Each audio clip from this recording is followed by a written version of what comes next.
कर रहे हैं प्रमोद जी, धान की खरीद के लिए प्रमोद जी न्यूनतम क्या तरीका है? कुछ तो सोचिए, कुछ तो सोचिए। माननीय सभापति महोदय, माननीय मंत्री जी को सुनिए। माननीय सभापति महोदय, फिर देखिए किसान को इनको क्या है कि कोई ऐसी चीज आनी चाहिए कि मैंने पार्टिसिपेट किया। अरे साहब, किसान का मामला है, मेरा तो जीव होता है। मैं जानना चाहता हूँ मंत्री जी से, आप कितना अच्छा सुझाव दिया। एक सुनिए, आज के प्रश्न का सबसे बड़ा फायदा है कि एक माननीय सदस्य ने चाय और कॉफी के बारे में इतनी गंभीर बात कही है जिसका नतीजा निकलेगा। मैं सार्थक चर्चा चाहता हूँ। बैठिए, बैठिए। हाँ, माननीय सभापति महोदय, कपास की गांठ ये खरीदते थे केवल 26 लाख, हमने बढ़ाकर 31.17 लाख कपास की गांठ खरीदी है। और माननीय सभापति महोदय, संस्थागत ऋण इनके समय ऊंचे ब्याज की दरों पर मिलता था केवल 7.3 लाख करोड़। ये नरेंद्र मोदी जी की सरकार है, 25 लाख करोड़ रुपए संस्थागत ऋण दिया जा रहा है। माननीय सभापति महोदय, जब इनकी सरकार थी धान की खरीद के लिए न्यूनतम समर्थन मूल्य से लाभान्वित किसान केवल 78 लाख थे, अब बढ़ के 1,83,82,248 हो गए। और माननीय सभापति महोदय, गेहूं के खरीद के लिए न्यूनतम समर्थन मूल्य से लाभान्वित होने वाले किसान केवल 20 लाख के जो 22,69,263 हो गए। और माननीय सभापति महोदय, मुझे इजाजत दीजिए, ये केवल राजनीति कर रहे हैं। स्वामीनाथन कमेटी की रिपोर्ट में जब ये कहा गया कि लागत पर 50% मुनाफा देकर समर्थन मूल्य घोषित करना चाहिए, यूपीए की सरकार ने, जब मनमोहन सिंह प्रधानमंत्री थे, उन्होंने साफ तौर पर यह कैबिनेट नोट है, मैं इसको सामने सदन के रखना चाहता हूं।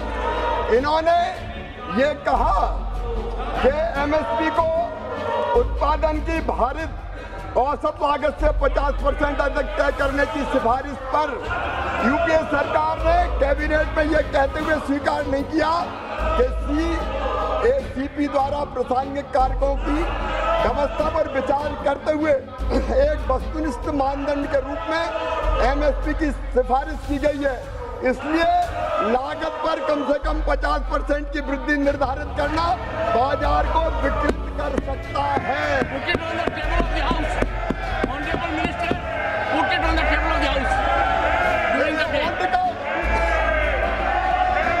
इन्होंने स्वामीनाथन आयोग की सिफारिश स्वीकार करने से इनकार कर दिया। ये कांतिलाल भूरिया जी का जवाब, तत्कालीन कृषि मंत्री, उन्होंने कहा कि स्वीकार नहीं किया जा सकता। सम्मानीय शरद पवार जी का जवाब, जो सरकार में मंत्री थे, उन्होंने भी कहा कि सरकार सीपी की सिफारिशों के आधार पर एमएसपी तय करती है और इसलिए पहचानने की आवश्यकता है कि उत्पादन लागत और एमएसपी के बीच कोई आंतरिक संबंध नहीं हो सकता, और उन्होंने इनकार कर दिया, इसको स्वीकार नहीं किया। ये मंत्री केवी थॉमस का जवाब, इस सिफारिश को सरकार ने स्वीकार नहीं किया है क्योंकि एमएसपी की सिफारिश कृषि लागत और मूल्य आयोग द्वारा वस्तुनिष्ठ मानदंडों के आधार पर प्रासंगिक कारकों की व्यवस्था पर विचार करते हुए की जाती है। ये कैबिनेट नोट इनकी सरकार का, माननीय सभापति महोदय, मैं रखता हूं, लेकिन कैबिनेट नोट में इन्होंने राष्ट्रीय किसान आयोग द्वारा राष्ट्रीय नीति में शामिल न की गई सिफारिश, जब यह सिफारिश की गई कि एमएसपी उत्पादन की भारित औसत लागत से कम 50% से अधिक होना चाहिए, कैबिनेट नोट में यह लिखा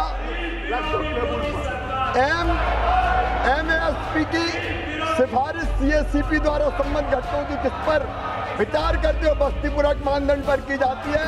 अतः लागत पर कम से कम 50% की वृद्धि निर्धारित करने से मंडी में विकृति आ सकती है।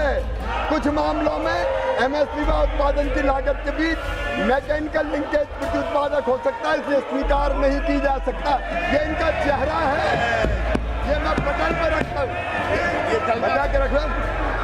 ये ले जाओ, ये दे दे, दे दिए, वो दे दिए, ये भी दे दिए। ये इनका असली चेहरा है।